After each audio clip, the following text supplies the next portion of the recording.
It's the early 90s, and you're gathered around the TV with your family for a Friday night movie and pizza. The doorbell rings, and your dad jumps up excitedly to answer it, knowing that the hot and delicious Domino's pizza he ordered has finally arrived. You can still remember the thrill of seeing the iconic blue and red logo on the pizza box, and the satisfaction of biting into the cheesy, saucy goodness. But what you may not know is that Domino's had to fight tooth and nail to become the second largest franchised pizza chain in the United States. Back in the day, Domino's was the innovator of fast pizza with their 30 minutes or less delivery time. They were constantly expanding, with stores in over 5,701 cities worldwide. But it wasn't all smooth sailing. The orphan child. In the year 1937, on the most joyous day of St. Patrick's, in the city of Ann Arbor, a child was born. This child was named Tom.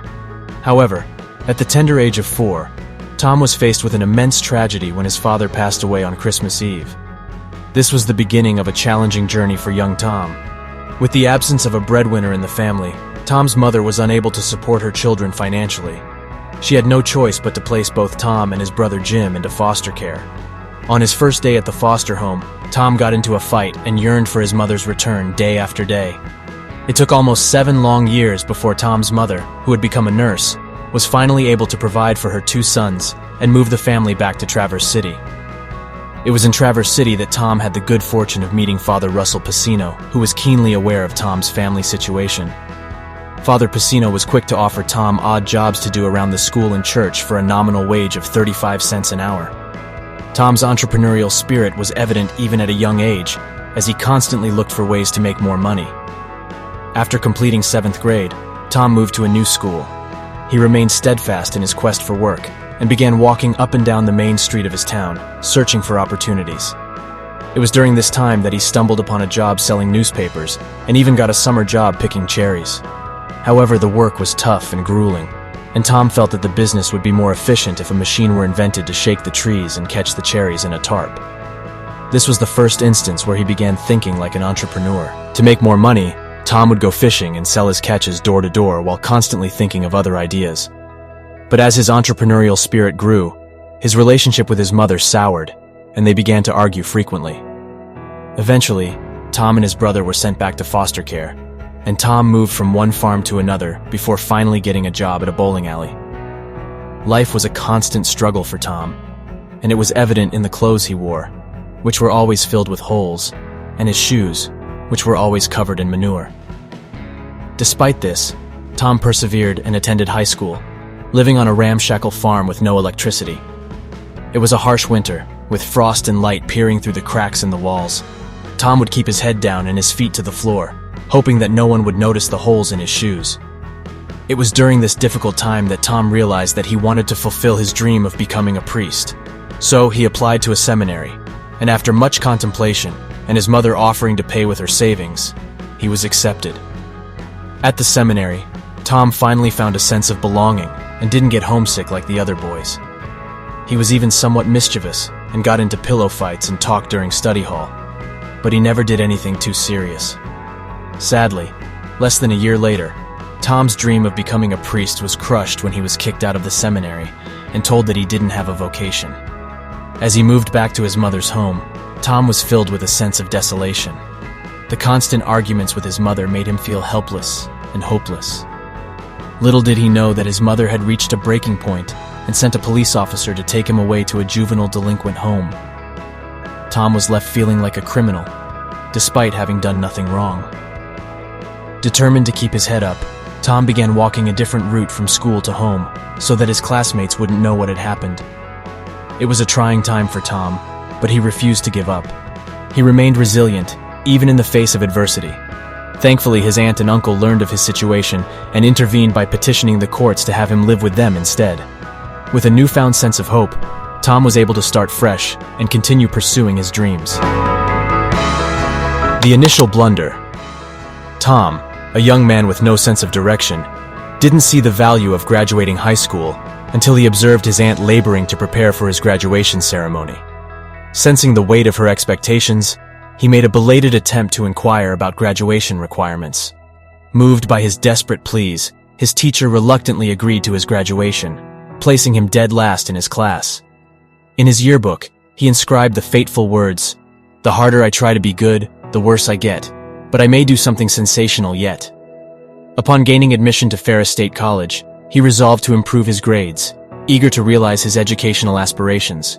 With his sights set on the University of Michigan, he applied, only to be met with an insurmountable obstacle, the crushing burden of tuition fees.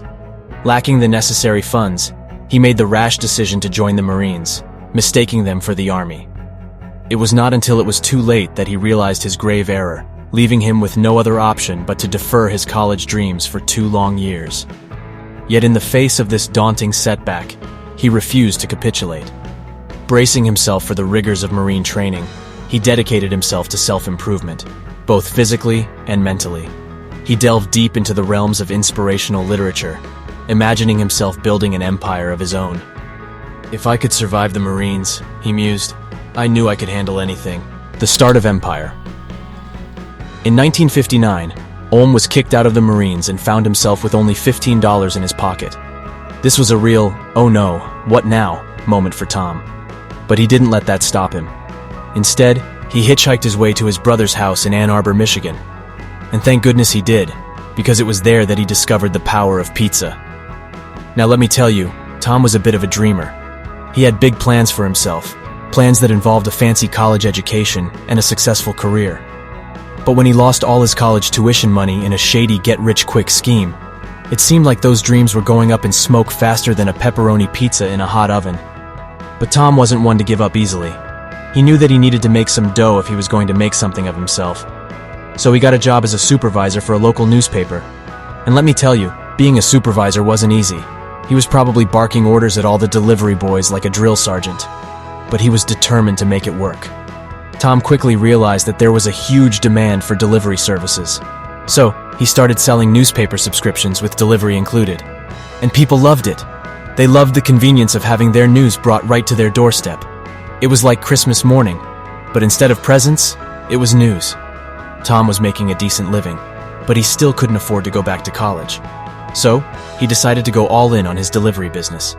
He and his brother Jim bought a small store called Domino's in Ypsilanti, near Eastern Michigan University. And that's when things really started to get interesting. At first, things didn't go so well for Tom. The store was losing money every week, and he was living off stale popcorn and sleeping in the store. One night, when half of his staff didn't show up, he decided to limit the types of pizzas they made. And wouldn't you know it, it was their most profitable night ever.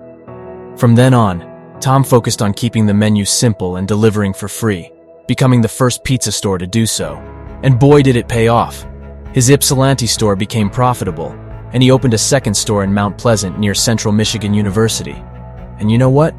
Both stores became the busiest pizza stores in the country, selling thousands of pizzas each week to students and customers wanting delivery. Entry into the billion-dollar empire. In the late 60s, a young man named Tom attended a franchise seminar at Boston College where he met 2 titans of the fast food industry, Ray Kroc of McDonald's and Josh Brown of KFC. These 2 legends had turned small restaurants into massive franchises, and they inspired Tom to focus on franchising. At the time, nobody thought delivery could be a profitable venture. Most places only offered it to increase their sales volume before eventually phasing it out. But Tom had a different idea. He believed that he could make delivery work. With this in mind, he set a lofty goal of opening a new store every week by 1969. Tom almost reached his target, opening 32 Domino's stores across the country. Unfortunately, the majority of those stores failed, leaving Tom with a debt of $1.5 million. He was forced to relinquish control of the company to a bank to avoid bankruptcy. The bank then hired an expert who only made things worse by increasing prices and cutting back on quality. Within a year, the bank returned control of the company to Tom, but the situation was dire. Franchisees were suing him, and suppliers had gone unpaid for a considerable amount of time. Tom found himself on the phone every day, talking to over 1,000 creditors and fending off lawsuits from 150 of them. He could only promise to pay them back one at a time as he struggled to keep his business afloat. It was a difficult time, but Tom slowly won back his creditors and paid off his debt in less than a year. The lawsuits and debt made Tom realize that he needed to change his business model. Instead of charging an initial fee to franchise, he required potential franchisees to manage a store successfully for at least a year. This idea proved to be a game changer and propelled Domino's into unprecedented success. By 1983, there were over 1,000 Domino's stores, a 3,000% increase from just a few years before. Tom's new policy of offering free pizza if customers didn't receive their order within 30 minutes took the company to even greater heights. Within a year, he opened over 5,000 stores, and Domino's became the largest pizza delivery company in the world. But Tom's success didn't stop there. He even managed to purchase the Detroit Tigers. Today, Domino's is worth an impressive $9 billion, with stores in over 85 countries. This is the inspiring story of how an orphan with the worst luck turned a single pizza store into a billion-dollar empire. If you want to hear more inspiring stories from today's most successful leaders, be sure to subscribe to our channel.